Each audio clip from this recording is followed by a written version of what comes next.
Ok, entonces vamos a dar inicio a la segunda conferencia del día con Norval Carías, creo que ya la mayoría lo conoce. Muchas gracias Norval por acompañarnos este día y por contarnos, por hablarnos de este tema tan interesante. Bueno, muchas gracias. Buenas tardes a todos. Espero que, primero, agradecer por la invitación y segundo, agradecer también por la invitación y que hayan aceptado el tema del teorema de incompletitud. Yo le llamo incompletitud o incompletud de Gödel. Teoremas de Gödel hay varios y nosotros vamos a enfocarnos en este tema hoy. Eh, bueno, este es un tema que cae dentro de lo que se llama eh, teoría de fundamentos o fundamentos de la matemática, que se confunde con la lógica matemática y la teoría de conjuntos. Realmente vive ahí entre tres mundos que son la lógica, la teoría de conjuntos y la filosofía, ¿verdad? Ahí es donde vive este teorema. Y la idea de la plática de hoy en la tarde es contextualizar el teorema dentro de una realidad histórica y luego ir sobre los enunciados del teorema y obviamente no vamos a tratar sobre la prueba, pero por lo menos vamos a avanzar un poco, por lo menos contarles cómo va, ¿verdad? Esto se está adelantando solito, yo no lo estoy moviendo, pero bueno, entonces empecemos.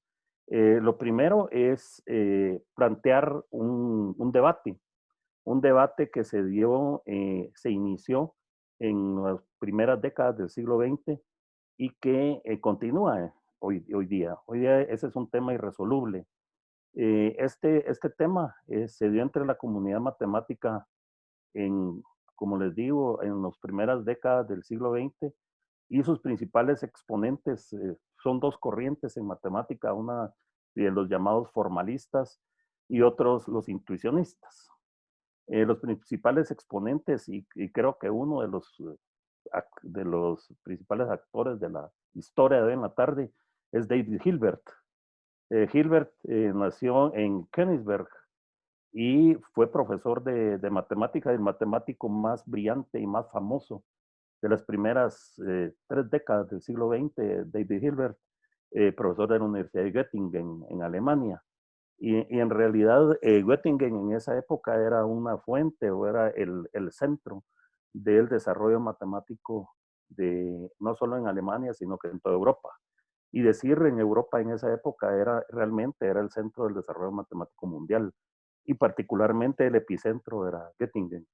Y el intuicionismo donde Brouwer quizás no es un representante tan famoso, pero fue él quien planteó la posición de esa escuela filosófica dentro de la matemática, que era en holandés y es conocido básicamente por teoremas de punto fijo. Ese es el tema en que él es conocido. Sin embargo, quizás uno de los principales exponentes de la escuela del intuicionismo es Poincaré, ¿sí? Henri Poincaré es un matemático francés, ¿verdad? Creo que él es el más conocido de todos. Pero ¿qué es lo que exponían estos señores? Bueno, primero, el formalismo en la escuela de Hilbert propuso que la matemática se define como el estudio de los sistemas axiomáticos. Esa era la propuesta de Hilbert. Dentro de un momento vamos a ver detenidamente qué es un sistema axiomático.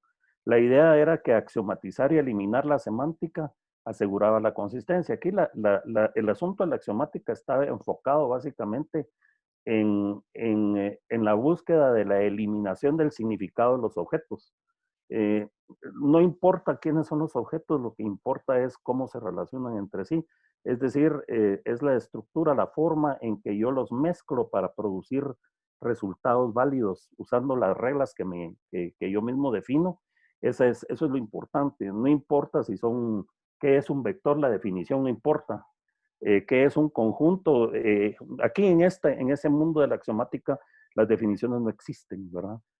De los objetos, lo que existen son propiedades que tienen que cumplir cierto tipo de objetos y con esas propiedades básicas poder deducir todo el resto de la teoría, ¿verdad? Antes de 1930, el objetivo de la escuela era axiomatizar todas las ramas de la matemática.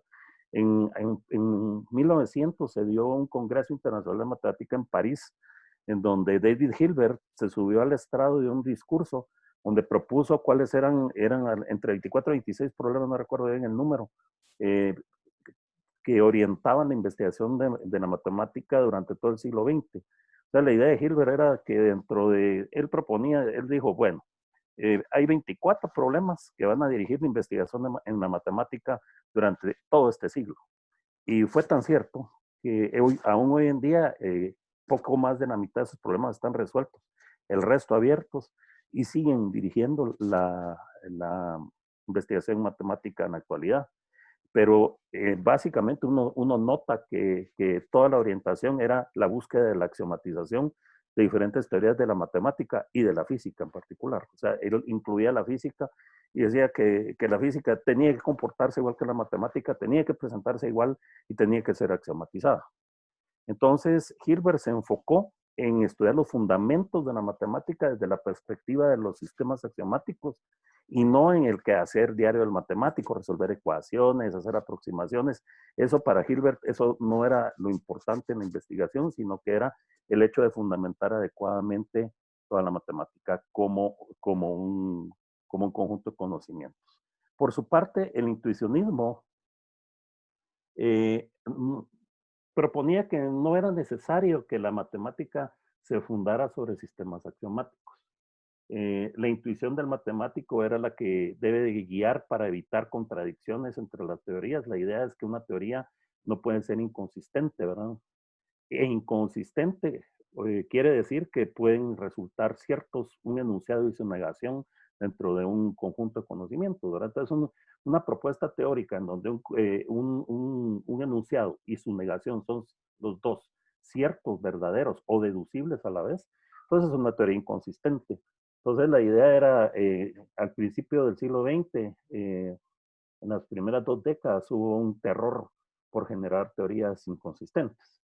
Entonces, por eso es que el enfoque del formalismo y el intuicionismo está en la línea siempre de evitar inconsistencias.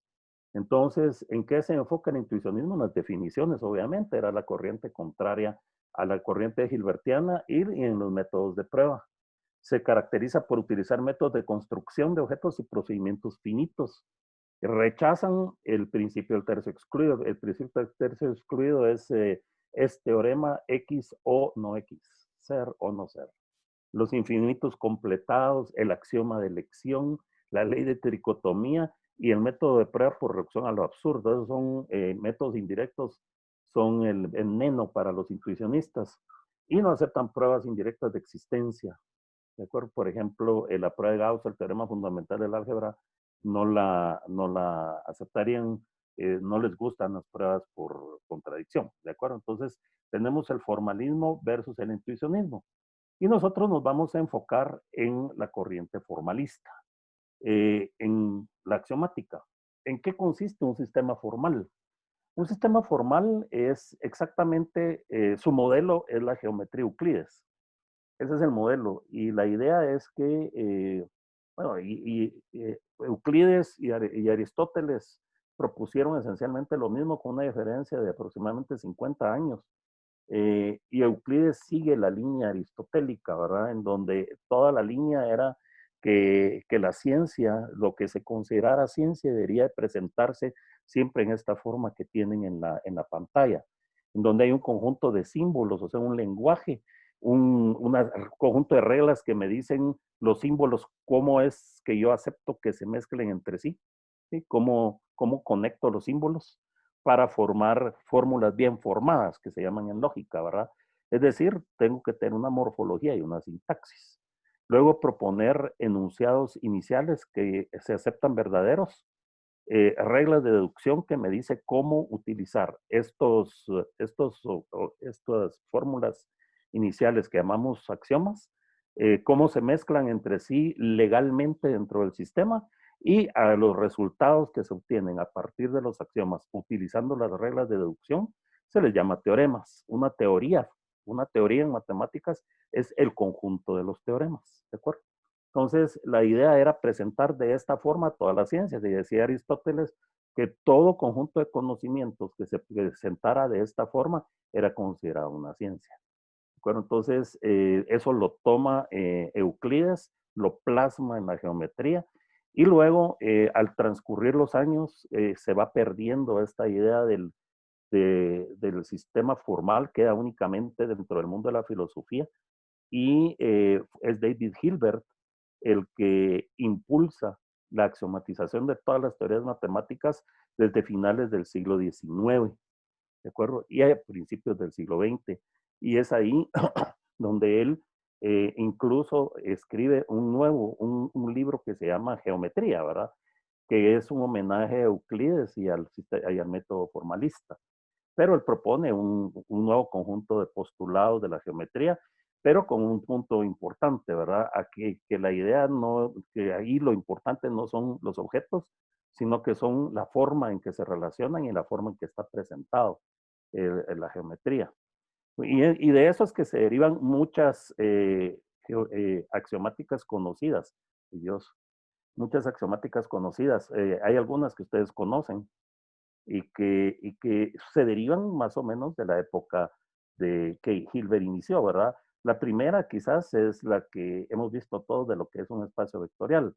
Ahí están los que se llaman las propiedades o los axiomas que definen un espacio vectorial. Lo importante que uno se tiene que dar cuenta es que la presentación del álgebra lineal está axiomatizada, porque el concepto de vector no es importante, no en matemática. ¿Qué es un vector? Es simplemente un elemento de un conjunto de objetos que cumplen estos axiomas. ¿Quiénes son? No nos interesa. Lo que nos interesa es cuáles son las propiedades que cumple o qué debe de cumplir un conjunto de objetos para que llamarse espacio vectorial y que sus elementos se les llame vectores. No nos interesa que tengan dimensional, dirección, sentido. Ese, digamos, es un enfoque que tienen otras ramas de la ciencia, pero en el mundo de la matemática formal, de lo que le llamamos el formalismo, eso no importa, ¿verdad? Lo mismo, en la teoría de probabilidades, por ejemplo, en 1933, a Kolmogorov, un ruso, axiomatizó la teoría de probabilidades, porque la definición de probabilidad, que le llaman definición matemática de la probabilidad, que es la de la frecuencia relativa, número de eventos a favor dividido el número de eventos del espacio muestral, solo utilizaba conceptos u objetos extramatemáticos para definirse. Entonces no fue aceptable en su época y lo que hicieron fue eliminar la importancia de qué era la definición de probabilidad y simplemente decir que una probabilidad es una función, cualquier función que cumpla estos axiomas, ¿verdad? Entonces, la teoría de probabilidades está axiomatizada. La aritmética de Peano, que es importante en esta plática, también está axiomatizada, ¿verdad? No nos interesa quiénes son los objetos, quiénes son esos números. Lo que nos interesa es qué propiedades tienen, ¿verdad? Esa es la idea, y Peano también axiomatizó la aritmética. Una que es poco conocida fuera del mundo del estudio de la lógica formal es la axiomática del cálculo de proposiciones clásico.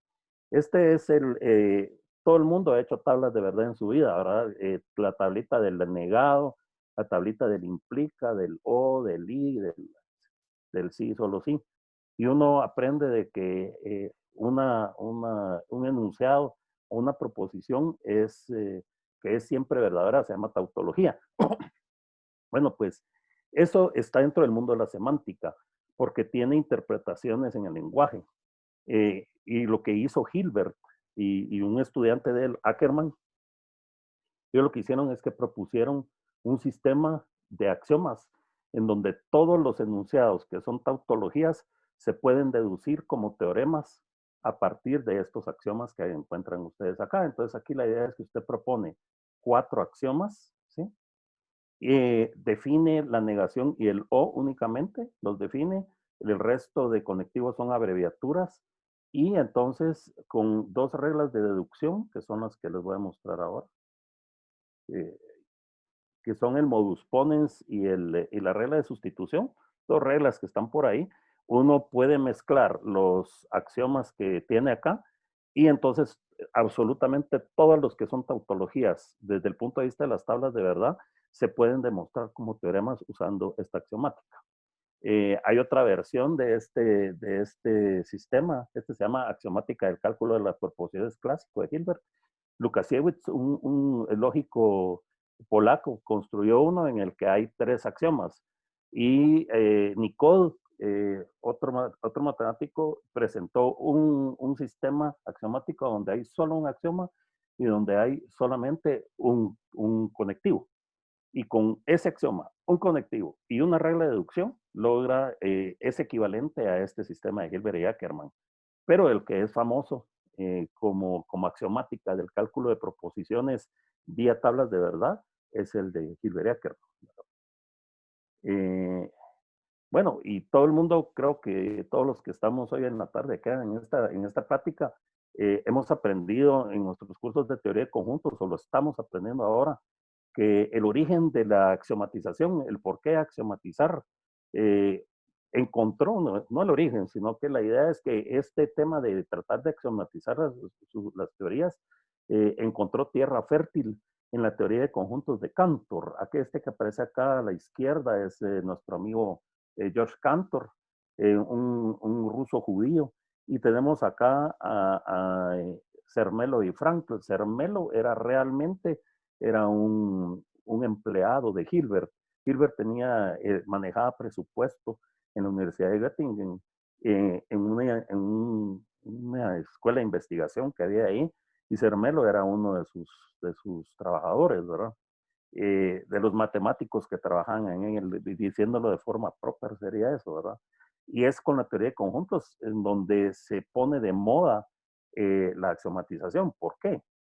Bueno, resulta que Cantor entre 1874, perdón, y 1898 creó una nueva disciplina en la matemática, la teoría de conjuntos. La idea es que ya como disciplina, ya como conjunto sistematizado de conocimiento, la teoría de conjuntos no nace sino hasta finales del siglo XIX con Cantor. Pero Cantor definió conjunto de una forma un poco aceptable en la actualidad, ¿verdad? Él decía que un conjunto es una colección en un todo de determinados y distintos objetos de nuestra percepción o nuestro pensamiento, llamados los elementos de un conjunto. Y con base en esta definición y en algunas definiciones adicionales y propiedades que son las que nosotros hemos estudiado en nuestro colegio, como la teoría de conjuntos, Coase presentó su teoría de conjuntos y resultó que, tal como les dije anteriormente, que esta teoría de conjuntos de Cantor en particular fuera inconsistente. Aparecieron 2 paradojas famosas, aparecieron muchas, la verdad, pero las 2 que sobreviven y que se presentan siempre son la paradoja de Russell y la paradoja de Cantor. Acá la paradoja de Russell, solo para recordar, dice sea Z el conjunto de todos los conjuntos. El problema es ese, la existencia de ese conjunto de todos los conjuntos. Y ese es el conjunto de todos los conjuntos que no se incluyen a sí mismos como elementos. Es decir, que Z es el conjunto de todos los X, tales que X no pertenece a X. Entonces, se pregunta Russell, ¿pertenece Z a Z? Entonces, si Z no pertenece a Z, según la definición que tenemos, entonces, por definición, Z es miembro de Z.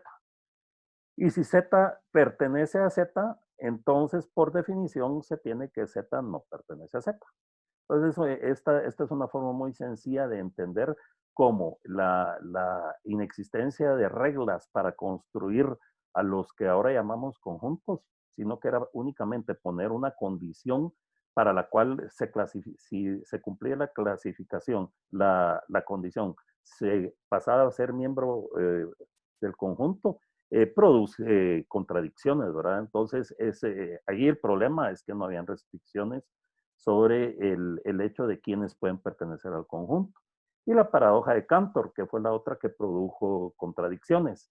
Entonces, y esta es simplemente la que dice que va sobre las cardinalidades, ¿verdad? Hay un teorema que se llama el teorema de Cantor en conjuntos que dice que un conjunto, si en su cardinalidad siempre su número de elementos o cardinalidad en el caso de infinitos es siempre menor, estrictamente menor que la cardinalidad de su conjunto potencia, de su conjunto de subconjuntos. Pero, ¿qué pasa cuando yo considero el conjunto de todos los conjuntos? Resulta ser que se genera una contradicción. Pero esta no es una práctica de teoría de conjuntos, entonces se las dejo y derivado de estas paradojas, tanto la de Cantor como la de Russell, entonces se generaron dos soluciones. Una es la teoría de tipos, que se llamó teoría de tipos de Bertrand Russell, y la otra, la axiomática, que hoy es conocida como la axiomática de Zermelo, Frankl, Skolem, von Neumann, ¿verdad? Porque la que uno ya considera completa como la axiomática de la teoría de conjuntos fue presentada originalmente por Zermelo, obviamente por instrucciones de David Hilbert. Luego se le agregaron algunos, se le fueron agregando en la historia en los años, ¿verdad? Algunos axiomas adicionales hasta llegar a la que hoy se conoce como la axiomática de Zermelo-Frankl, pero en realidad corresponde a estos cuatro personajes que están acá, ¿verdad? La teoría de tipos de Russell es una teoría muy interesante, sin embargo, no fue tan popularizada tanto como la axiomática, ¿verdad? No tenía suficientes seguidores Russell. La teoría de tipos de Russell lo que considera básicamente es que hay una jerarquía sobre qué objetos tienen derecho a estar a la izquierda o a la derecha de un pertenece. Entonces así la paradoja de Russell se resolvería. Si un conjunto no puede estar de ambos lados de un pertenece porque ese conjunto es miembro de una jerarquía específica. Entonces, lo que hace Russell es que ordena por tipos de objetos y los pone y los jerarquiza. Y en función de en qué jerarquía están, es así el derecho que tiene que estar a la izquierda o al derecho de un símbolo de pertenece o de contiene, ¿verdad? Entonces, es la axiomática la que gana.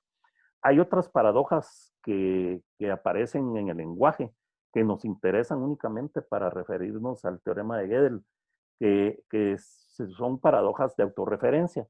Por ejemplo, hay una de Epiménides que dice, todos los cretenses son mentirosos, ¿verdad? En particular, Epiménides era un cretense, ¿verdad? O este que dice, este enunciado es falso. Ese es un enunciado que se llama a sí mismo.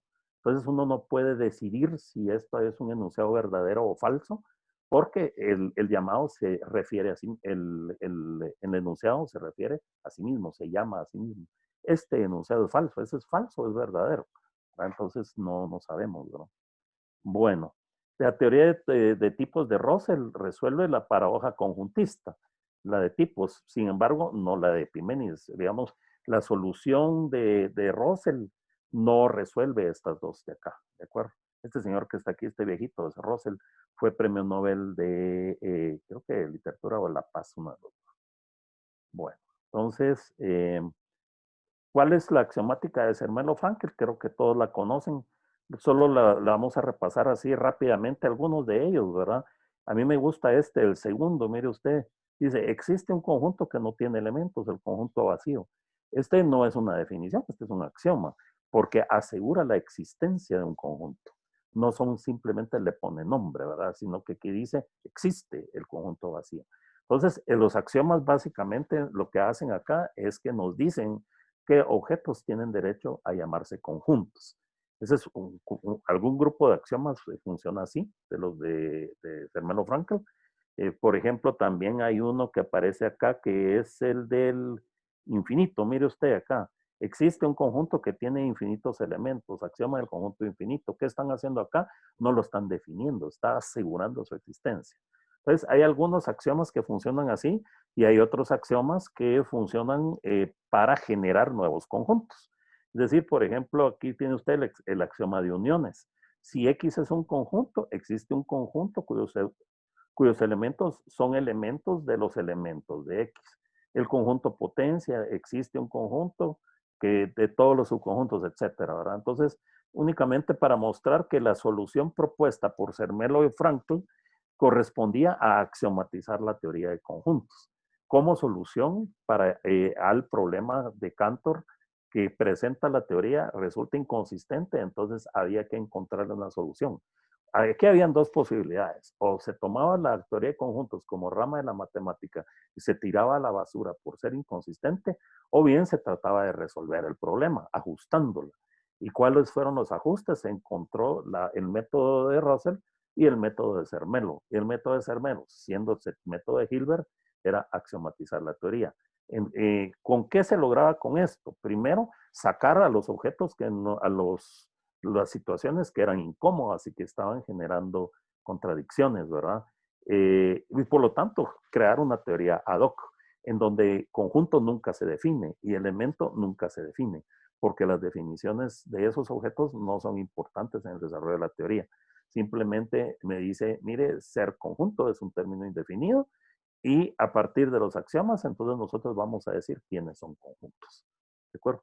Es el mismo caso de los vectores, ¿verdad? No nos importa qué es un vector, lo que nos importa es cómo, qué tiene que cumplir un conjunto de objetos para que sus elementos sean vectores. ¿De acuerdo? Bueno, entonces, solo déjenme ver cómo vamos de tiempo, porque yo hablo mucho y se me va. Sí, los teoremas de Gödel. Vamos a ver, este señor que aparece acá es Kurt Gödel en dos etapas de su vida. Kurt Gödel era checo de habla alemana, del área de los Sudetes, ¿verdad? De los Sudetes alemanes, y básicamente era un miembro de una escuela filosófica que se llamaba el Círculo de Viena, que estuvo, aunque todavía existe, estuvo muy activa en las primeras, ¿qué sería? Antes de la Segunda Guerra Mundial. De la Segunda Guerra Mundial, pues la cuestión cambió. Gödel trabajaba en el mundo trabajaba un poco de física, tiene algunos trabajos en física, hizo algo sobre viaje en el tiempo y temas de estos, y estuvo trabajando en teoría de conjuntos y en lógica. Eh, Al inicio, cuando se dio la situación de inestabilidad política en Europa, derivado de la situación de Alemania en la década de los 30 y los 40, Gödel decidió emigrar hacia los Estados Unidos y le dio trabajo con Neumann en Princeton. Y bueno, fue en Princeton donde desarrolló la mayoría de su trabajo. Sin embargo, el teorema que vamos a ver hoy data de 1930 y fue realmente el resultado principal de la teoría de Gödel. Gödel murió en los años 70 y todavía en el portal de internet de la Universidad de Princeton aparece como profesor emérito, ¿verdad? Ya fallecido. Bueno, ¿sobre qué trabajó Gödel? Gödel trabajó sobre un nuevo programa de Hilbert. A los interesados pueden ingresar programa de Hilbert y les van a aparecer dos posibilidades. Una que es el de 1900, que es el más famoso, donde están los problemas que les digo que dirigen la investigación matemática, y este nuevo, de 1928, donde habla sobre fundamentos y propone los siguientes tres problemas. ¿Son las matemáticas completas en el sentido de que cualquier enunciado pueda ser probado o rechazado? ¿Son las matemáticas consistentes en el sentido de que nunca se pueda demostrar algo que sea manifiestamente falso? Y el último, ¿son las matemáticas decidibles en el sentido de que se puede crear un sistema de deducción paso a paso que aplicado a cualquier enunciado permita determinar si es cierto o falso? Bueno, aquí el problema es el siguiente. Aquí realmente la situación, lo que están proponiendo es, ¿por qué están preocupados? La idea que tenían era la siguiente, era tener un sistema axiomático para, por ejemplo, la teoría de conjuntos, en donde si yo planteo un enunciado cualquiera de la teoría de conjuntos, cualquiera de la teoría de conjuntos, el sistema me pueda decir si es verdadero, si es deducible o no. Aquí verdadero o falso no juega. En los sistemas formales existe la palabra, eh, a diferencia de verdad, válido. Válido es sinónimo de deducible. Es decir, un enunciado es válido o deducible si a partir de los axiomas yo lo puedo derivar utilizando las reglas de deducción, no sin salirme del sistema. Esto es el formalismo puro, ¿verdad? Aquí no hay mezcla de temas, aquí no es que yo esté estudiando topología y tomo el análisis, etcétera. No, acá es como el álgebra, ¿verdad? El álgebra moderna. el álgebra moderna, usted tiene un conjunto de axiomas y a partir de esos axiomas usted construye toda la teoría. Es una teoría autocontenida.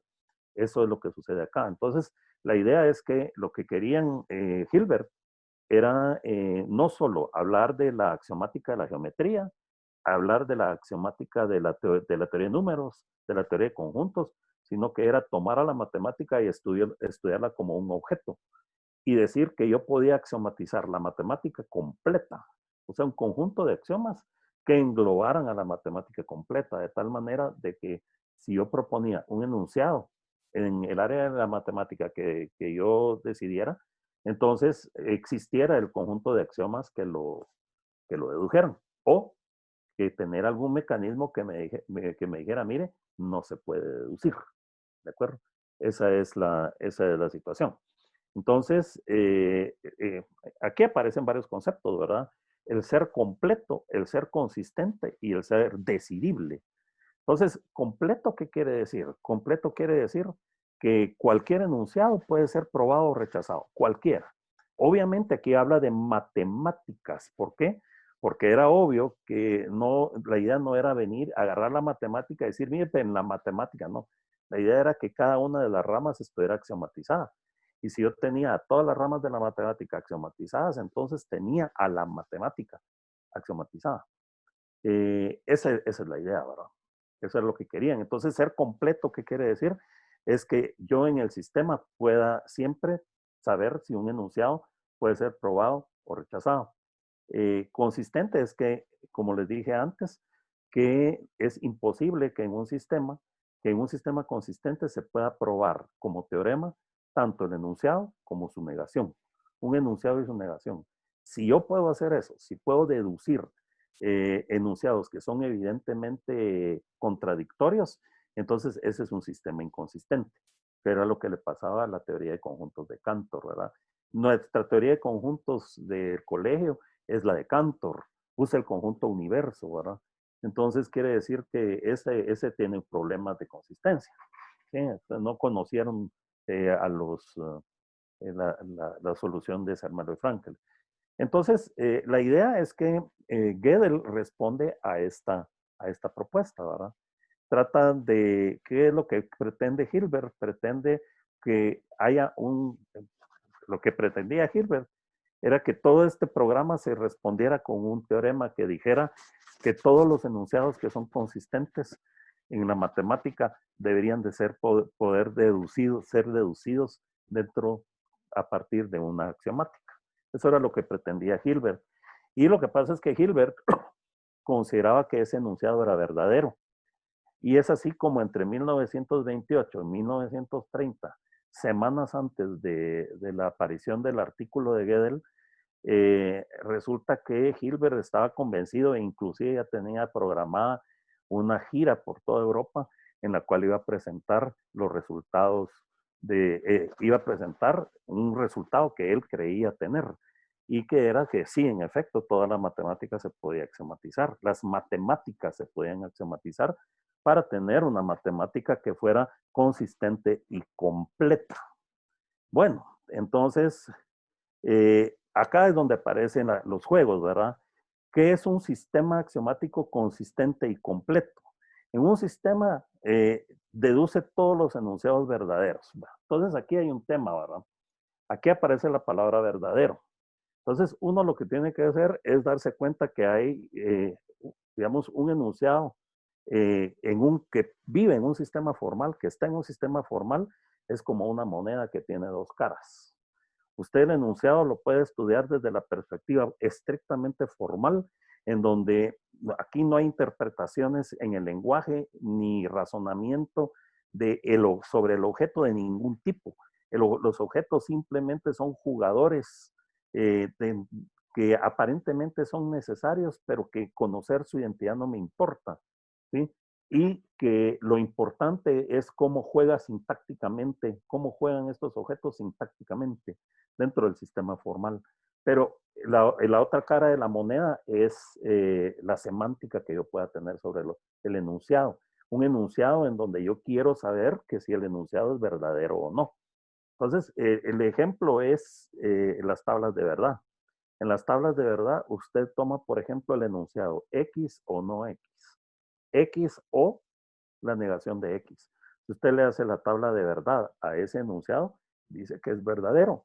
¿Sí? Entonces, eso es una tautología, ese es un enunciado verdadero. Ser o no ser es un enunciado verdadero en el cálculo de proposiciones clásico. ¿Sí? Pero que tengo un mecanismo de decisión sobre cuándo es verdadero o falso un enunciado. Cuándo es verdadero o no un enunciado. Se da cuenta, las tablas de verdad le dan a usted un mecanismo de discernimiento. Usted ahí decide si el enunciado es verdadero o es falso. El cálculo de proposiciones de Hilbert y Ackermann sobre el mismo enunciado, lo que es lo que hace, lo toma como una fórmula y chequea si yo puedo construir una demostración a partir de los axiomas usando las reglas de deducción que nos dieron. Entonces, bueno, si es deducible, este es un enunciado válido dentro del sistema formal. Pero, ¿qué es lo que sucede en ese cálculo de proposiciones clásico que propone Hilbert y Ackermann? Que cualquier verdad identificada por las tablas de verdad se puede demostrar como un teorema en el sistema formal. Entonces tengo un sistema formal en el que las verdades se identifican, coinciden con los objetos válidos, con los enunciados válidos.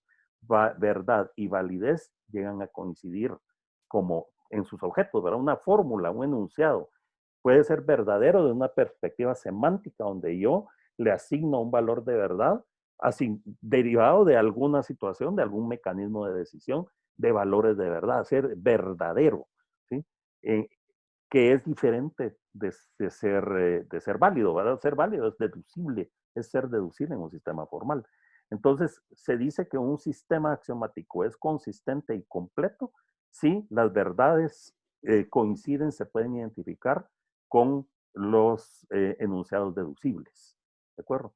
O sea, que la semántica y el sistema formal producen objetos en donde ser verdadero y ser válido se identifican uno a uno, ¿de acuerdo? Y además, eso es ser un sistema completo. Y ser consistente es que no se producen contradicciones, ¿verdad? Es imposible que el sistema genere contradicciones, no es posible que un enunciado y su negación sean teoremas simultáneamente. Eso es un sistema consistente y completo.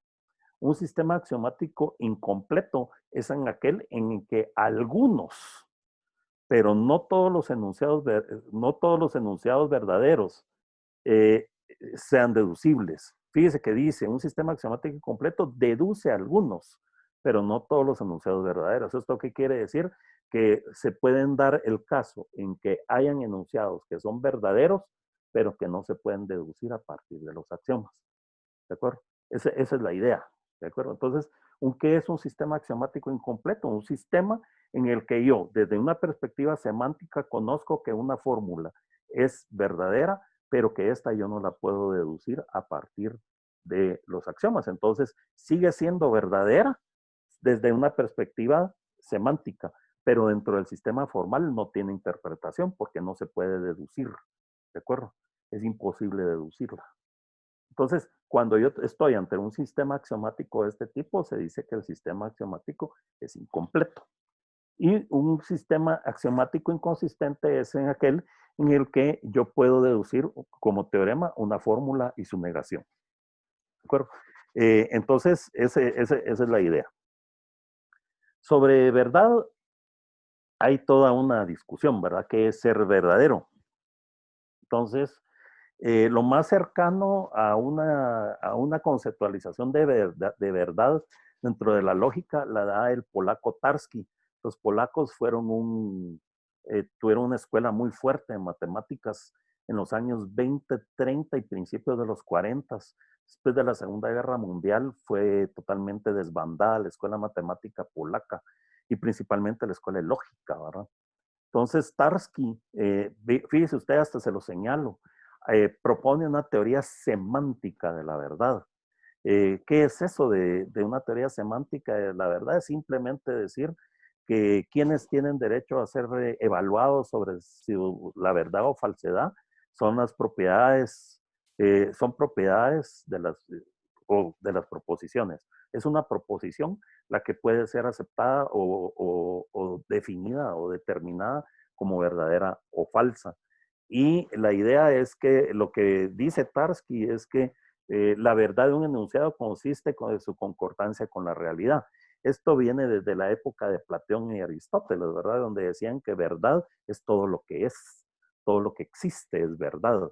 Entonces decía Tarski que Tarski se queda dentro del mundo aristotélico, dice, sí, la verdad de un enunciado consiste en la concordancia con la realidad y son las proposiciones entonces que se digan sobre determinada proposición, una proposición que hable sobre aspectos de la realidad, puede ser definida si es verdadera o falsa constatándola con la realidad. Y es de ahí que viene que se llama semántica, porque tiene interpretaciones externas a un sistema formal.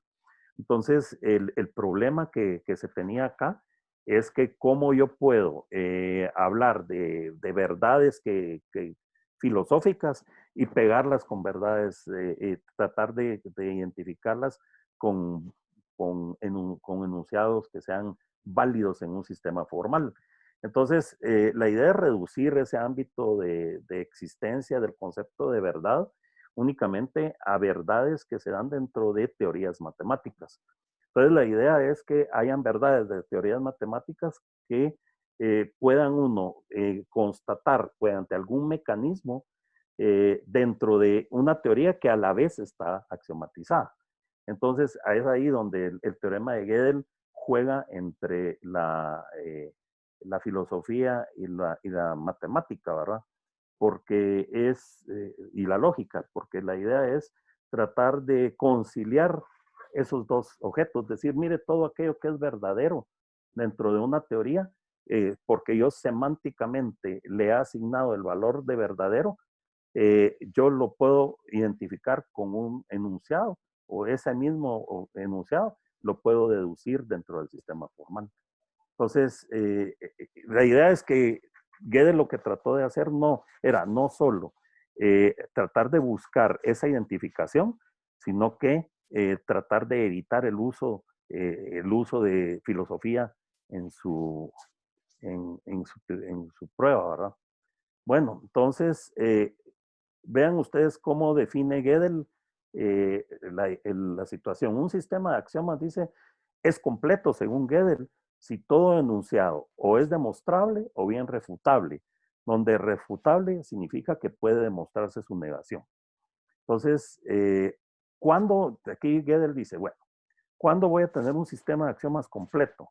Según lo que hablamos, cuando yo pueda demostrar que todo enunciado verdadero se puede mostrar.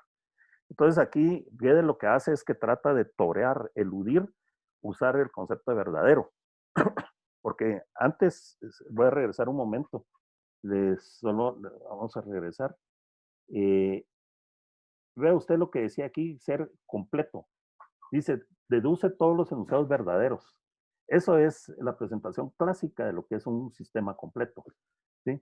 Deduce todos los enunciados verdaderos, pero viene Gödel y dice, no, yo no quiero jugar con eso de que si es verdadero, si es falso, no, yo no quiero eso. Entonces Gödel viene y conceptualiza sistema completo con lo siguiente, todo enunciado o es demostrable o bien refutable. ¿Qué quiere decir? Entonces aquí ya no se pone a pensar mire, fíjese que yo quiero que sean las verdades las que puedo demostrar. No, entonces viene Gödel y dice, mire, un sistema va a ser completo si no importa el enunciado que sea. O puedo demostrar el enunciado o puedo mostrar su negación. Porque si puedo demostrar su negación, eso quiere decir que es refutable el enunciado original. Lo rechazo. Entonces, ¿cuál es la idea? La idea es que yo siempre pueda decidir, ¿sí? Por eso viene la palabra decidible. ¿Sí? Yo siempre pueda decidir si un enunciado es demostrable o su negación es demostrable. ¿De acuerdo? Entonces, por eso es que dice, un sistema axiomático es incompleto si hay algún enunciado que el sistema no pueda demostrar ni refutar. Es decir, es indecidible. ¿De acuerdo? Entonces, el teorema de Gödel va sobre esto, sobre probar que en un sistema matemático que cumple con determinadas condiciones, siempre hay enunciados indecidibles. Hay enunciados que el sistema no puede interpretar, ¿sí? Es decir, no puede ni demostrar el enunciado ni demostrar su negación. ¿De acuerdo? Esa es la idea del teorema. Entonces, el teorema de Gödel, antes de ver sus enunciados, hay diferentes formas de presentarlo, ¿verdad? De sus enunciados, el teorema lo que dice es, en un sistema matemático que cumple condiciones A, B y C, siempre hay enunciados indecidibles. ¿Sí? Bueno, eso es lo que dice. Entonces, vea usted que acá Gödel en ningún momento para hablar de completud ni de incompletud, habla de la noción de verdad, no se pone a chequear si es verdadero o falso el enunciado. Simplemente la idea es, si hay un enunciado en esta teoría, entonces yo tengo que saber si él o su negación son demostrables. ¿De acuerdo? Esa es la idea. Bueno, y un concepto final es el concepto de recursividad que usa Gödel. Entonces, la idea de recursividad es si yo dice, un sistema es recursivo, un conjunto de axiomas. Es recursivo si dado en un enunciado cualquiera puede determinarse en una cantidad finita de pasos si el enunciado pertenece o no al conjunto de axiomas. Es decir, si yo lo puedo deducir a partir de los axiomas mediante la aplicación un número finito de veces de las reglas de deducción. ¿De acuerdo? Entonces, la idea es que toda demostración a partir de un conjunto recursivo de axiomas puede corroborarse en una cantidad finita de pasos. Entonces, recursividad es yo puedo demostrar a partir de los axiomas. Entonces, con todo este preludio, ¿qué dicen el teorema de incompletud? Bueno, aquí las dos versiones son totalmente equivalentes, ¿verdad? Una, lo que pasa es que una está escrito en un lenguaje un poco más accesible que la de que está en rojo. Pero veamos qué es lo que dice. Dice, en toda teoría recursiva y consistente para la aritmética. Bueno, entonces Gödel primero, fíjese, pues, fíjese usted aquí quiénes son los objetos. Gödel va sobre la aritmética de Peano. Entonces, la idea es, Gödel va sobre una axiomática que está presente en la aritmética. Se axiomatiza la aritmética, entre paréntesis. ¿Qué rama de la matemática no usa aritmética? Cierro paréntesis. Entonces, primero, entonces, ¿qué es lo que hace Gödel? Primero considera la aritmética y considera la aritmética por una razón. El libro digamos, uno de los libros más importantes que hay en la matemática del siglo XX se llama El Principio de Matemática y es básicamente de Bertrand Russell. Y en ese libro, Bertrand Russell lo que trata es de convertir toda la matemática en lógica. Es decir, la posición de Russell era que la matemática era lógica en general. Entonces él construye la aritmética usando lógica. ¿Qué aritmética? La aritmética de Peano. Entonces cuando Gödel presenta su artículo se refiere a la aritmética esa que está en el principio de matemática, que no era otra que la aritmética de Peano. ¿De acuerdo? La aritmética de Peano es importante porque tiene el principio de inducción, ¿verdad? Ese es algo muy importante acá. ¿Sí? Peano lo único que hizo fue que le agregó el principio de inducción a otra aritmética, a otra axiomática que se llama la axiomática de Robinson, que es la misma de Peano, solo que no tiene la inducción. Peano tuvo la genialidad de introducir en la inducción, ¿verdad? Pero bueno, entonces, fíjese bien cuáles son las condiciones. Hipótesis del teorema de incompletud. La teoría es recursiva, ¿sí? O sea que yo puedo deducir, puedo saber si un enunciado puede alcanzarse a partir de los axiomas. Y segundo, se supone que es consistente. Y esa es la hipótesis más fuerte de todas, la consistencia. Aquí yo supongo que la consistencia se da. Yo estoy en un sistema consistente y que es recursivo, que tiene suficiente aritmética, quiere decir esto. Y tener suficiente aritmética es ser tan poderosa que cualquier enunciado yo lo pueda describir con aritmética. ¿Sí? Cualquier enunciado yo lo pueda describir con aritmética. Entonces, ¿cuál es la hipótesis fuerte acá? La hipótesis es la aritmética de Peano es consistente. Entonces, el teorema dice, si los axiomas son enunciados verdaderos, puede exhibirse un enunciado verdadero y no demostrable en la teoría. Es decir, básicamente lo que está diciendo acá es que si yo axiomatizo la aritmética de Peano, entonces, y la supongo consistente, entonces existe siempre un enunciado que no es decidible. ¿De acuerdo? Acá dice un enunciado verdadero y no demostrarlo en la teoría. ¿Qué quiere decir que no sea demostrable en la teoría?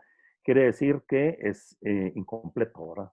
Por eso se llama teorema de incompletud, porque la idea, si le damos al rojo mejor, la versión sintáctica, para toda teoría recursiva y consistente que contenga suficiente aritmética, existe un enunciado indecidible. Ese es el teorema de Gödel. ¿De acuerdo? Es decir, yo siempre puedo deducir, encontrar un enunciado que no se puede demostrar en la teoría de Gödel, ¿sí? En la teoría en la aritmética, perdón. Otra vez, dice, toda teoría recursiva y consistente que contenga suficiente aritmética, para toda teoría existe un enunciado indecidible. Entonces, ¿cómo interpretar este teorema? Este teorema, como se interpreta, es básicamente eh, es una respuesta al programa de Hilbert de 1928, en donde Hilbert proponía que la axiomática era el método por excelencia para presentar las teorías matemáticas. Si toda teoría matemática se puede axiomatizar, eso es cierto. Toda teoría matemática se puede axiomatizar, usted puede axiomatizar lo que quiera, ¿sí?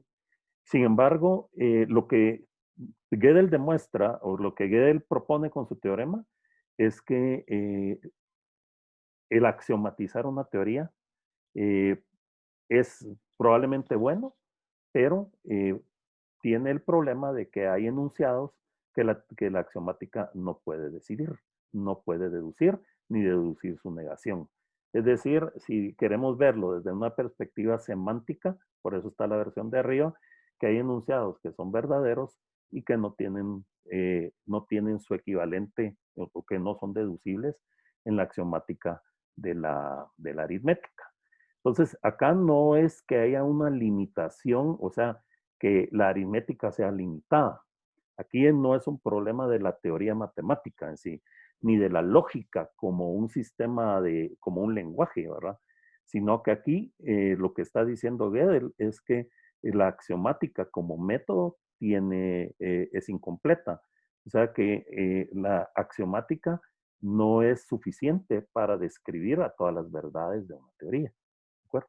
Esa es la idea. Entonces, ¿y cuál escogió Gödel? Escogió la aritmética, que es quizás como objeto matemático el más simple y el primero que existió, ¿verdad? Como estructura. ¿Sí? La aritmética es sumar números enteros. ¿Sí? Entonces, sumar números enteros y sus propiedades. Resulta ser que en una estructura matemática tan simple como la aritmética, ¿sí? Axiomatizarla genera el problema de que se producen enunciados que son indecidibles. ¿De acuerdo? Hay otros teoremas, ¿verdad? Hay otra forma que dice todo sistema axiomático recursivo y consistente que contenga suficiente aritmética tiene enunciados indecidibles. Y dice, en particular, la consistencia del sistema no se puede demostrar dentro del mismo. Es decir, la consistencia, este teorema y el de abajo, lo que dice básicamente es que si usted quiere demostrar la consistencia de un sistema, estos ya se pasan a la consistencia, ahora ya son teoremas sobre la consistencia y no sobre la completud. Entonces, lo que dice acá es que la aritmética no puede probar su propia consistencia. Si usted quiere probar la consistencia de un sistema formal, entonces usted tiene que ir a un sistema externo, ¿sí? A un sistema formal externo que le permita, o a un sistema matemático externo que le permita hablar sobre la consistencia de la aritmética, por ejemplo. Entonces, a esto es lo que se le llama una metateoría, ¿verdad? Es la metamatemática, que es utilizar métodos matemáticos para estudiar a la matemática como objeto o a las ramas de matemática como objeto. Es decir, yo voy a estudiar a la aritmética como un objeto y yo quiero chequear si es consistente. Uno de los teoremas de Gödel dice, mire, usted no puede demostrar que la aritmética es consistente usando la axiomática de la aritmética. Tiene que salirse del sistema formal. Entonces la idea es crear una teoría externa que me permita hablar sobre el sistema. Esa es la idea. Entonces, únicamente para contarles cuál es el esquema general de la prueba del teorema de incompletud. Si uno quiere leer la prueba, la puede leer. Yo tengo una recomendación que voy a hacer en la siguiente, eh, solo dice que es inestable mi conexión, pero bueno. Veamos, pues, yo solo les voy a hacer acá el esquema, cuál es la idea y cuál es la fórmula. Dice, supuesto general, el sistema formal de la aritmética contenido en principio es consistente. El teorema, existen enunciados que no pueden ser demostrados como verdaderos o falsos, indecidibles. ¿De qué se trata la demostración? Es proponer un enunciado, ¿sí? Proponer un enunciado. Entonces, lo que hace Gödel es lo siguiente: le adiciona una operación a la aritmética que se llama la concatenación. Es decir, símbolos juntos se pueden aritmetizar. Entonces lo que hace Gödel es que vuelve aritmética todos los objetos dentro del sistema formal. Entonces a cada fórmula le asigna un número, a cada demostración le asigna un número. Entonces en ese sistema de Gödel, la prueba de Gödel tiene 12 páginas, la prueba de Gödel tiene en el artículo original. Entonces, tiene aritmetizado todo, inclusive logra aritmetizar enunciados de lenguaje, ¿sí? Y en particular este enunciado que se llama G. Este enunciado, el enunciado es el siguiente. Este enunciado en la teoría de números no tiene demostración del sistema del principio de matemática. Yo creo que eso se fue de más. Lo que dice el enunciado es, este enunciado en la teoría de números no tiene demostración. Ese es el enunciado de Gödel. Entonces lo que hace Gödel es que toma ese enunciado que acabamos de poner, esta frase que dice, este enunciado de la teoría de números no tiene demostración, la convierte en un número, ¿sí? Y demuestra que en efecto es parte de la aritmética. Lo introduce en la aritmética. Entonces, y prueba que es indecidible. Es decir, prueba que no tiene demostración. ¿De acuerdo? Y la prueba está en el artículo. ¿Sí? Una versión totalmente más legible. Hay varias, ¿verdad? Inclusive yo tengo un librito por acá que se los voy a dar dentro de un momento, se les voy a dar la referencia. Hay un libro que se llama Gödel, Escher y Bach, que es un libro de divulgación, entre comillas, de hace muchos años, de los años, puede ser de los 80s probablemente, 70s, 80s, ¿sí? Que fue premio Pulitzer en los Estados Unidos. Y lo escribió este señor Hofstadter. Y lo que hace en este libro es que trata de hacer un paralelismo entre las pinturas de Escher, la música de Bach y el teorema de Gödel. Y entonces él presenta ahí, es un libro muy grueso, pero él en todo el libro va creando poco a poco un sistema formal para la aritmética, ¿sí? Que se llama la teoría de números tipográfica, TNT. Es exactamente la prueba de Gödel, solo que escrita en 500 páginas, ¿verdad? Y poniéndole historia y pintura y música. Entonces la idea es que este señor supone que este es una prueba por reducción al absurdo. Entonces, él lo que propone es que la teoría de números tipográfica, que es una versión de la axiomática de Peano, es consistente y además es completa. Y entonces él llega a una contradicción. Pero ¿cómo llega a la contradicción? Considerando el enunciado autorreferencial. Este enunciado no es un teorema de TNT. Es exactamente lo mismo que hizo Gödel, ¿verdad? Exactamente. Y es hasta la misma frase. Vea usted, este enunciado de la teoría de números no tiene demostración. Este enunciado no es teorema de TNT. O sea, el enunciado es el mismo y tiene un doble pecado, ¿verdad? Primero, el pecado desde el punto de vista de los matemáticos de la época era que era un enunciado de lenguaje y Gödel se inventó un mecanismo para convertir este enunciado de lenguaje, que no tiene nada que ver con aritmética, en un número entero. E ir a chequear que en efecto ese número entero no tiene deducción en el sistema que él propone, ¿verdad? Y el otro pecado que tiene es la autorreferencia, y eso lo hizo adrede Gödel, en donde dice, este enunciado no es un teorema de TNT. ¿Se recuerdan de que este enunciado es falso? Todos los cretenses son mentirosos, aquellas paradojas de círculo vicioso, autorreferenciadas. Pues Gödel, el enunciado de Gödel, no solo es un enunciado de lenguaje natural que metió en la aritmética y probó que no era deducible, sino que además tiene autorreferencia. Entonces, los matemáticos que atacan al teorema de Gödel van sobre dos temas, ¿verdad? Primero, sobre su mecanismo de introducción a la aritmética de un enunciado cualquiera del lenguaje vía la concatenación. Y lo segundo, la autorreferencia. Y la respuesta de Gödel fue, a las críticas fue, a nadie le hace mal un poco de autorreferencia. Esa fue la versión de Gödel. Bueno, y esa es la plática que tenía para ustedes hoy. Es básicamente presentarles un contexto y tratar de contar de qué se trata el teorema de Gödel, ¿verdad? Únicamente darse cuenta de que no se refiere en lo absoluto a decir que la matemática es incompleta. No habla sobre, no habla sobre, el resultado no dice que la aritmética es incompleta. Lo que dice el resultado es que el que es incompleto es el método, es la axiomática, es axiomatizar teorías. Es algo beneficioso, es algo bueno, me evita contradicciones, pero como yo siempre digo, ¿verdad? En matemática no hay un beneficio si no se paga. El costo que tengo que pagar por evitar las contradicciones, ¿sí? Por evitar paradojas, eliminando las definiciones de la jugada, el costo que tengo que pagar por eso es la posibilidad de tener enunciados que son indecidibles, ¿verdad? Dentro de la teoría.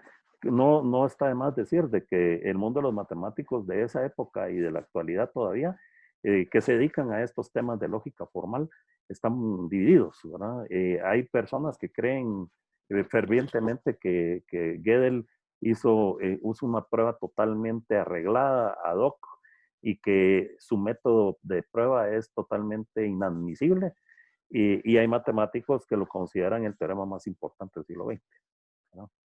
Entonces, es por eso que es tan apasionante y tan interesante y que además, al final de cuentas, refleja un momento histórico, ¿verdad? En donde habían caudillos, no solo a nivel político, a nivel económico en el mundo, sino que también a nivel de ciencia y no más, y de matemática. Hilbert era un caudillo y que decirle, negar algo que decía Hilbert en esa época era realmente meterse en problemas y por eso es que Brouwer fue realmente siempre una piedra en el zapato para Hilbert, ¿verdad? Siempre, siempre. Hilbert se jactaba de que nunca había leído, nunca leyó un solo artículo sobre Brouwer, sino que él solo recibía conferencias donde le iban a contar qué era lo que decía Brouwer. Y de Gödel no tenía referencias Hilbert hasta que Gödel apareció con su teorema y acabó realmente con Hilbert en ese momento. Trató de reaccionar a Hilbert, pero ya era tarde, no pudo reaccionar en su momento. Y Hilbert ya era mayor, ya tenía, en Alemania en esa época, 68 años era la edad para retiro. Hilbert estaba ya sobre la edad de retiro. Y entonces Hilbert empezó a declinar, Göttingen empezó a declinar como el epicentro de la matemática en Europa y empezó a regarse en otras áreas y trasladarse hacia los matemáticos que estaban emigrando hacia Estados Unidos, ¿verdad? Esa es la historia. Luego, algo que fue beneficioso para Gödel fue que Alan Turing hizo la prueba, un teorema. Alan Turing tiene también una versión del teorema de Gödel. Es un teorema de incompletud, ¿verdad? Y Alan Turing, solo que con un lenguaje asociado a algoritmos, existencia o inexistencia de algoritmos. Entonces, la idea es que Turing, 4 o 5 años después, publicó una prueba de su teorema de incompletud, que se puede hacer un paralelismo con el teorema de Gödel, ¿de acuerdo? Y en donde obviamente fue mucho menos atacada, derivado de que no utilizaba autorreferencia, bueno, autorreferencia sí, porque es un algoritmo recursivo, ¿verdad? Que se llama a sí mismo, pero que no utiliza este tema de tomar un enunciado que es autorreferente en el lenguaje y meterlo dentro del sistema, ¿verdad? Entonces, Alan Turing, quizás su resultado más importante fue ese.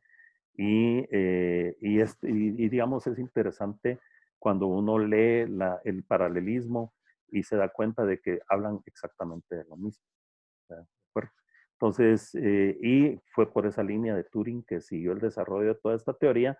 Y bueno, la lógica después del teorema de Gödel decidió parar el tema de la axiomática.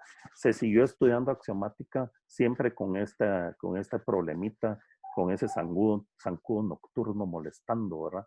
Como una mosca que aparece a medianoche, haciendo bzz en su oído. Así es para la matemática del teorema de Gödel, principalmente para todas aquellas teorías que están axiomatizadas, que son bastantes, ¿verdad? Entonces, ese es el tema. La lógica, por su parte, siguió más en la línea de tratar de trabajar sobre la hipótesis del continuum, de teoría de conjuntos y la lógica orientadas a la hipótesis del continuum y hacia lógicas de otro tipo, ¿verdad? Lógicas que tratan ya no están tan preocupadas por su completud e incompletud, sino por quién tiene derecho a ser evaluado como verdadero o falso, ¿verdad? Sí, introducción de nuevos conjuntos de valores de verdad y conjuntos de valores de verdad que ya no son verdaderos y falsos, sino que son verdadero, un poco menos verdadero. Ese concepto de dotar de ambigüedad a los sistemas. Ese fue más o menos en los años, en las últimas 3 décadas del siglo XX, por donde andaba la lógica. ¿Verdad? Bueno, entonces si tienen preguntas, con mucho gusto. Y si las puedo contestar, ¿verdad? Porque este tema es muy duro, ¿verdad? Bueno, muchas gracias. Gracias, Dorval, por su intervención con el tema, bastante interesante. Como vamos a manejar las preguntas en esta charla, si alguien quiere hacer una pregunta, por favor levante la mano y le vamos a ir dando la palabra.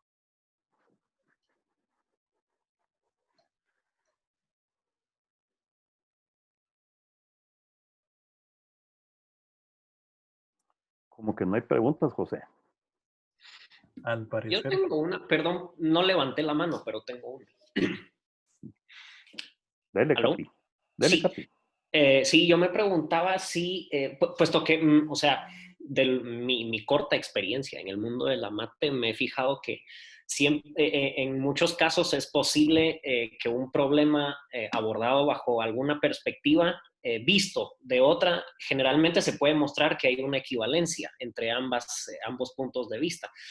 Yo quería saber si alguien, digamos, de manera similar a lo que existe entre, en este caso, intuicionistas versus los formalistas, si alguien ha tratado de hacer, digamos, una generalización gigantesca que demuestre que hay una equivalencia, digamos, entre cualquier punto de vista bajo el que se puede abordar un problema dado en matemática, o si eso resultaría demasiado complejo.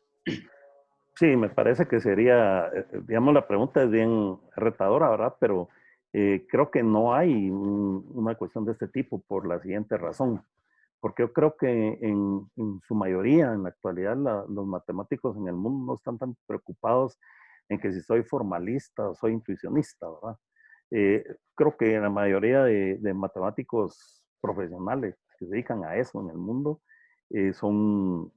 utilizan técnicas mezcladas, ¿verdad? Creo que hacen convivir la axiomática con el intuicionismo y creo que no anda por ahí los esfuerzos.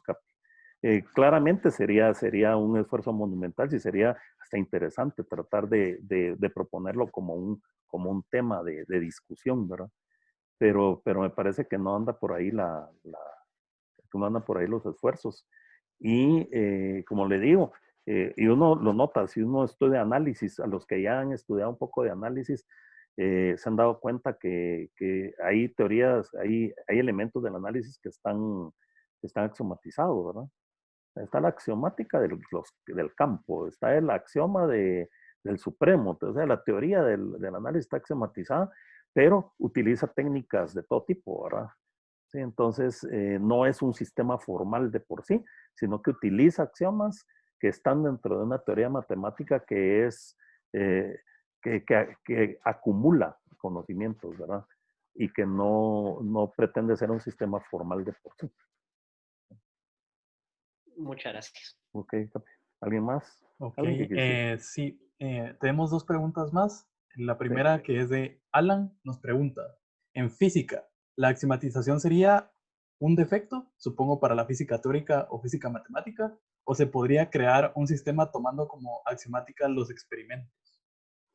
Bueno, digamos, yo acorté, esta es una presentación mucho más larga. Yo la acorté. Eh, digamos, ¿qué eran las leyes de Newton? ¿Sí? Newton lo que proponía era lo siguiente, si se preocupan un poco digamos, si uno se preocupa y va un poco a leer a Newton, pero no solo sus escritos puramente de física, ¿verdad? Sino que una lectura más amplia, uno se da cuenta de que Newton lo que proponía era un mecanismo axiomático a partir no de las leyes de Newton que las conocemos ahora, sino que era de tener un conjunto de leyes a partir de las cuales se pudiera hacer deducir toda la física de su época, ¿verdad? Entonces, la idea de Newton era esa, era ir tras esa teoría del todo axiomatizada basándose en un conjunto de leyes básicas, ¿verdad? Entonces, yo le contesto a Alan, eh, bueno, ¿y cómo me enseñaron a mí la física? ¿Cómo me enseñaron a mí la mecánica clásica básica en un curso de física 1? ¿Cómo se le enseñan? Se le enseñan de manera axiomática. Usted tiene las leyes de Newton y a partir de las leyes de Newton usted deduce cualquier cosa que haya sobre mecánica, pues. O sea, esa es la cuestión. Obviamente, también el único doctorado en física que tiene la del Valle es el doctor Jorge Antillón Mata, que fue el primer decano de Ciencias Humanidades de la U. Él fue profesor de física, por cierto, hasta recientemente falleció. Eh, Su tesis doctoral eh, fue, eh, fue aprobada en la del Valle y se refiere a la axiomatización de la mecánica, al cual creo que alguna mecánica. Entonces ahí, él propone ahí una axiomática. Entonces, que se puede, ¿verdad? Es lo que les digo. Se puede. La cuestión no sé hasta qué punto es beneficioso para la física que está más orientada a modelar, está más orientada a describir situaciones de la realidad, ¿sí? Inclusive la física teórica está dedicada a eso. Y más que, en cambio, la matemática está orientada más al desarrollo de teoría, ¿verdad? Pareciera ser que la axiomática es como más ad hoc para el quehacer de la matemática que ahora llaman pura, a la matemática, está más asociada a eso, ¿verdad? A partir de un conjunto de ideas, hacer construcciones teóricas sobre esos objetos para generar teorías, y que en algún momento van a tener aplicación. Entonces, ¿alguna otra, don Sí, hay José? otra pregunta. Esta la pregunta José Ramos. Dice, Ah, ¿usted cree que debería de haber una entidad que esté encargada de designar un enunciado como axioma? ok. Eh, alguien que decida qué es axioma y qué no, supongo que dice don José. Entiendo si la pregunta. Sí, Pues si está ahí José Ramos y quiere por el micrófono mejor, sería una buena idea para aclarar la Pues, pregunta. ajá, yo me refiero como cuando, por ejemplo, ahorita que hay muchos, digamos, conjeturas que no se sabe si tienen demostración o no, que van cientos de años, que por ejemplo, o sea, ¿será que debería haber alguien que debería decidir si se toma como axioma o no? Porque obviamente hay riesgos, ¿verdad? Como la de Fermat, que la acaban de resolver hace poco, pero pasó como 300 años, o sea, en ese caso se hubiera perdido, digamos. Pero no sé qué cree usted. Bueno, yo creo que no, yo creo que la riqueza de la matemática está en cierta libertad que hay, ¿verdad? Libertad dentro de esquemas aparentemente rígidos, de yo poder proponer cuáles son mis axiomas. Si yo puedo decidir, mire, mis axiomas son estos 10 axiomas, y con estos 10 axiomas yo genero mi teoría. Si es una teoría que es consistente, ¿qué tiene de malo, verdad? Eso es hacer matemática desde una perspectiva, ¿verdad? Es saber proponer estos enunciados. Ahora, algo que tiene que quedar claro es que, y no lo dije en la presentación, ahorita estoy reparando en ello, es que la idea de axiomatizar una teoría es ya abandonar aquella idea euclidiana de que un axioma eran verdades autoevidentes. Y quizás por ahí va el comentario de don José Ramos, ¿verdad? Que es, bueno, en la geometría parecía tener sentido, ¿verdad? Dada una línea y un punto exterior a ella, hay solo una paralela que pasa por el punto, una paralela a la línea que pasa por el punto. Parece que verdades autoevidentes. Acá la idea de la axiomática es abandonar eso, es proponer los enunciados sin ninguna razón ni cometido. Es decir, no tiene que ser, un enunciado no va a ser un axioma por ser un enunciado, una verdad autoevidente. No tiene nada que ver con verdades. Es simplemente un conjunto de fórmulas iniciales que usted propone.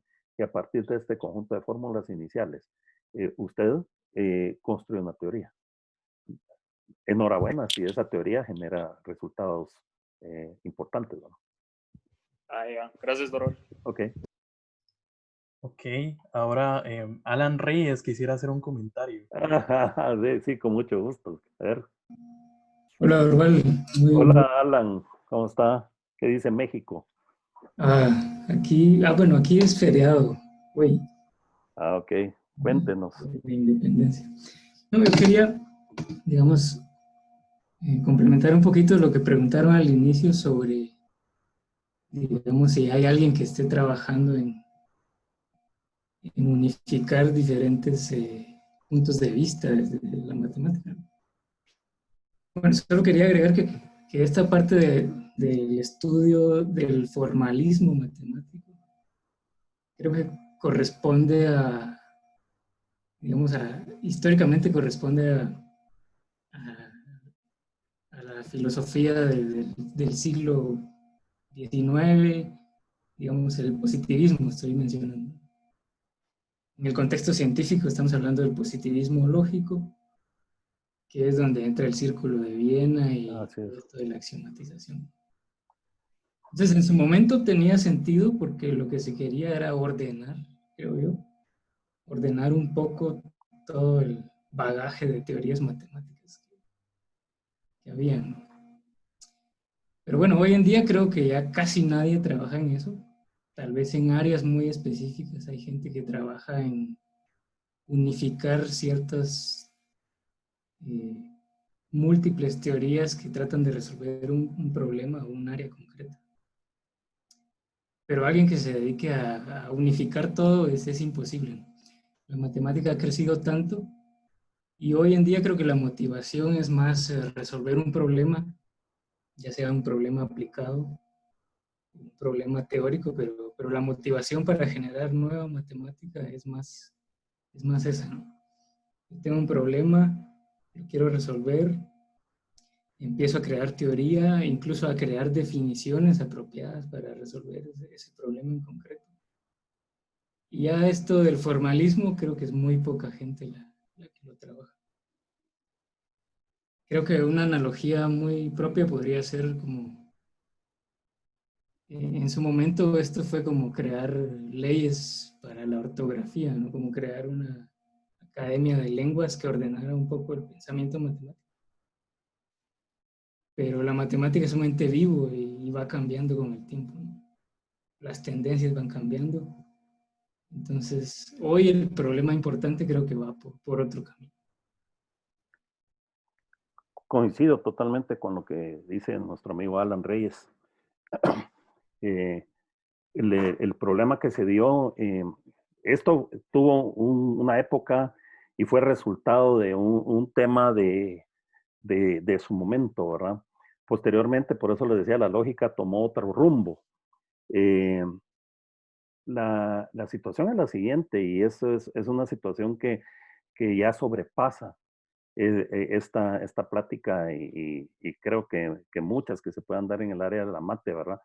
Este teorema tuvo sus repercusiones. Usted va, por ejemplo, a ciencias políticas, en economía, hay diferentes ramas del conocimiento, utilizan enunciados que son derivados, ellos, por lo menos eso dicen, del teorema de Gödel, que se llaman teoremas de imposibilidad. Inclusive hay cursos en algunas universidades que se llaman cursos sobre métodos y teoremas de imposibilidad. Recuerdo uno que habla sobre la democracia imposible, un teorema que se llama el teorema de Arrow, que está referido a elecciones y temas de ese tipo, en donde cuando usted lee los fundamentos dice, basándonos en el teorema de Gödel, y el teorema de Gödel no habla nada de eso, pues, sino que el teorema de Gödel habla sobre problema de un método. Entonces, sí, digamos, fue tomado también en su momento como un trampolín para construir otro tipo de teorías en otros ámbitos del conocimiento, ¿verdad? Eso es algo importante que hay que mencionar. Pero sí, estoy totalmente de acuerdo con Alan. Sí. ¿Alguien más? ¿Don José? ¿Alguien más? Sí, Juan, el Capi, quiere hacer otra pregunta. Sí, A ver, yo Capi. solo, bueno, primero quería agradecerles a ambos, a Alan Reyes y a usted por sus comentarios sobre la pregunta que hice al inicio. Y segunda cosa, yo quería retomar la pregunta que hizo José Ramos respecto a si se podía, si debería haber una institución que, digamos, decida si algo se axiomatiza o no. Yo quería comentar y preguntarle si estaría de acuerdo en que, o sea, precipitarse en axiomatizar algo simplemente porque ha sido muy difícil encontrar, digamos, una manera o alguna teoría que permita demostrarlo, no sería como primero algo conformista y al mismo tiempo no impediría, por cierto lado, también el desarrollo de un montón de teoría que al final puede ser útil después de muchos años para poder eventualmente llegar a ese resultado. O sea, que recién estuve leyendo mucho sobre cómo, digamos, la evolución de la teoría mientras se trató de demostrar el último teorema de Fermat. O sea, ahí vi que como tal el teorema no es tan importante, sino es más la teoría que fue necesaria desarrollar para poder llegar a ese resultado. Pues quería preguntarle si al final usted estaría de acuerdo con eso. ¿No sería muy como rápido precipitarse y axiomatizar cuando en realidad se podía tener No, mucho? la verdad yo creo que aquí yo retomo el comentario de Alan Reyes, ¿verdad? Y es, ¿qué se está haciendo hoy día en matemáticas, verdad? Venir y tratar de presentar una axiomática de una nueva rama de otra axiomática de ramas de la matemática, no creo que sea la línea de trabajo. Pero creo que sí, digamos, creo que, como bien dice el Capi, estoy de acuerdo con él, el hecho de estar trabajando sobre problema X, sea este uno de estos problemas abiertos históricos, o bien sea un problema de resolver una situación de matemática aplicada, algo de datos, etcétera, que quizás no está, que la herramienta no está disponible, es realmente el nuevo motor del desarrollo de teoría, ¿verdad? Eh, Así es, creo que el motor es diferente y axiomatizar una teoría probablemente no sea hoy en día la herramienta eh, idónea o la herramienta en que primero se pensaría para poder abordar una temática, ¿verdad? Creo que sí, que digamos los motores han cambiado, pero digamos el desarrollo matemático continúa. Así ¿qué lo impulsa? Es diferente hoy. El desarrollo teórico continúa desde diferentes perspectivas. Algunos las ven azules, otros las ven naranja, unos las ven negro, otros lo ven blanco. ¿Verdad? Sí, así lo veo yo. Ok, Muchas gracias. ok. Bueno, Bien. entonces. Tenemos una última pregunta, Dorval. Sí, cómo no, don Eduardo. Alan pregunta, ¿qué papel juega el programa Langlands y la teoría de categorías en relación a lo que hemos platicado en esta tarde? No tengo referencia, no sé si Alan Reyes tal vez tenga alguna referencia.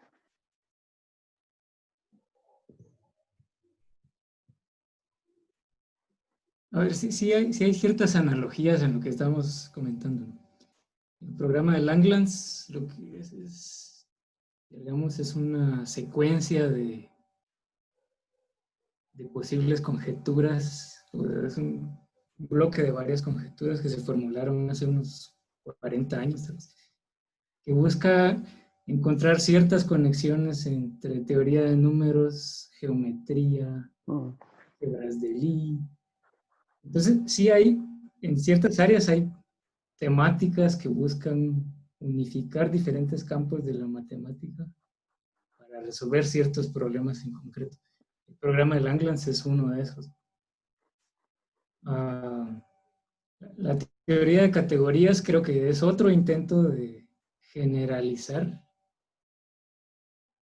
Es más bien un lenguaje, ¿no? Algebraico, pero que intenta estudiar estructuras matemáticas desde un punto de vista de objetos, ¿no? Como lo que se trató de hacer en la axiomatización. Desconozco si hay problemas ahí de completitud o de consistencia, ¿no? Eso no recuerdo ahora. Pero esas son teorías activas. Hay mucha investigación, hay mucha teoría desarrollada ahí. Y hay gente que sí está trabajando en esos temas. Ok, bueno. Bueno, entonces estamos, don José, listo. Y muchas gracias, Dorval, por su participación. Bueno, gracias a ustedes, gracias a todos.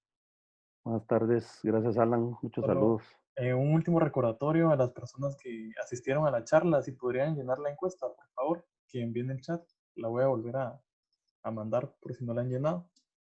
Y se los agradezco una vez más que hayan asistido y nuevamente gracias, Dorval, por platicarnos Gracias. de un tema tan interesante. Espero Gracias. que en un futuro se pueda volver a dar la oportunidad de que nos apoyen en este tipo de actividades. Con mucho gusto. Gracias, adiós. Salud. Feliz tarde a todos.